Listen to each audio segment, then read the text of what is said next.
एक ऐसा युद्ध जो दिखाई नहीं देता पर हो हर जगह रहा है। सोचिए, किसी सेना ने आपकी सरहद पार नहीं की, कोई टैंक नहीं, कोई बम नहीं, लेकिन आपका शहर अभी अभी एक जंग का शिकार बन गया है।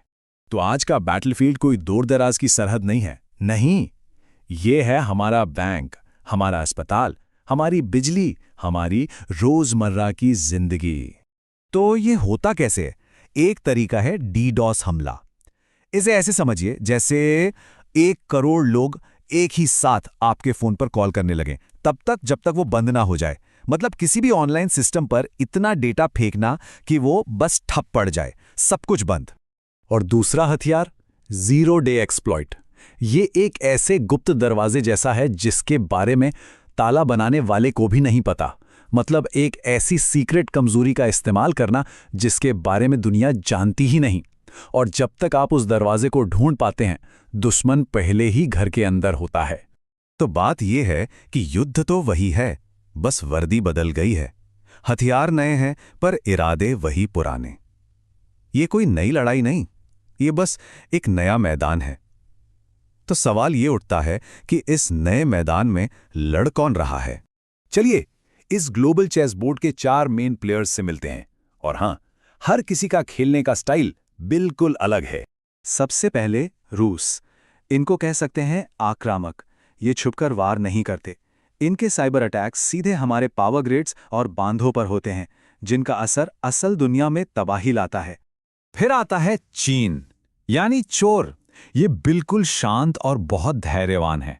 ये सालों तक किसी को बिना पता चले हमारे सिस्टम में चुपचाप बैठे रहते हैं, हमारी हर जानकारी, हर सीक्रेट चुराते हुए। इनका मकसद तोड़फोड़ करना नहीं, बल्कि जासूसी है। अगला है ईरान। इन्हें कहेंगे प्रतिक्रियावादी। ये उकसाए जाने पर ही हमला करते हैं, लेकिन जब ये जवाब देते हैं ना, तो वो बहुत तेज, ताकतवर और विनाशकारी होता है। और आखिर में उत्तर कोरिया, इस खेल का वाइल्ड कार्ड। ये लोग हैकिंग सिर्फ और सिर्फ पैसे के लिए करते हैं। इनके लिए कोई नियम कानून नहीं है, और सच तो ये है कि इनके पास खोने के लिए कुछ है भी नहीं। और यही बात इन्हें सबसे ज्यादा खतरनाक बना देती है। तो जब ये चारों देश अपना अपना खेल खेलते हैं तो असल दुनिया पर क्या असर पड़ता है? देखिए, ये हमले कोई कहानी नहीं है, ये सच में हो चुके हैं। एक सीन की कल्पना कीजिए। जगह नॉर्वे। रूसी हैकर्स देश के सबसे बड़े बांधों में से एक पर पूरा कंट्रोल कर लेते हैं। और फिर बाढ़ के सारे दरवाजे खोल दिए। सोचिए, कोई बंदूक नहीं, कोई फौजी नहीं, बस एक कीबोर्ड और पूरा शहर पानी ने। और ये सिर्फ नॉर्वे की बात नहीं है। फ्रांस में क्रिसमस से ठीक पहले नेशनल पोस्टल सर्विस और बैंक ऑफलाइन। पोलैंड पूरे देश में ब्लैकआउट होने से बस कुछ ही मिनट दूर था। और अमेरिका में 100 से ज्यादा बैंक रेगुलेटर्स के ईमेल पर पूरे 1 साल तक जासूसी होती रही। ये दुनिया के सबसे महफूज देश माने जाते हैं, और ये सब इस अदृश्य युद्ध का शिकार हो चुके हैं। और ठीक जब हमें लगा कि सिचुएशन इससे ज्यादा खराब नहीं हो सकती, तभी मैदान में एंट्री होती है एआई की। और एआई ने आते ही इस खेल के सारे नियम बदल दिए। वर्ल्ड इकोनॉमिक फोरम की एक रिपोर्ट है।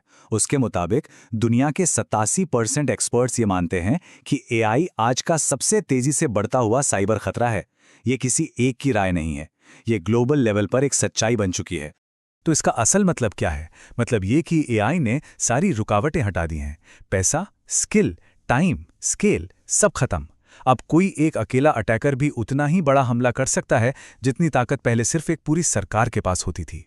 मैं ये एंटर बटन दबाने वाला नहीं हूं, लेकिन वो पहले ही दबा चुके हैं, सिर्फ इस साल 40 मिलियन बार।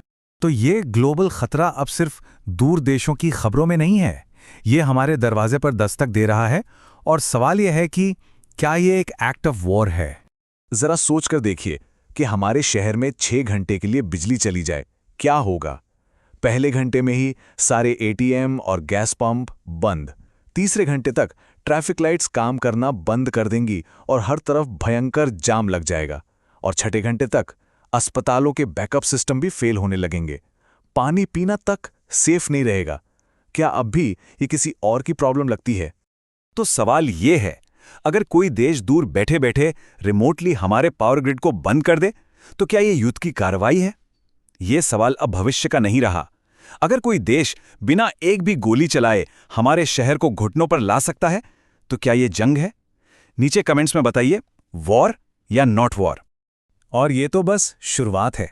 अगली बार हम बात करेंगे उन स्पेसिफिक सिस्टम्स की जो चीन ने अमेरिका के पावर ग्रिड के अंदर पहले से ही प्लांट कर रखे हैं। ये डॉक्यूमेंटेड है, कंफर्म्ड है।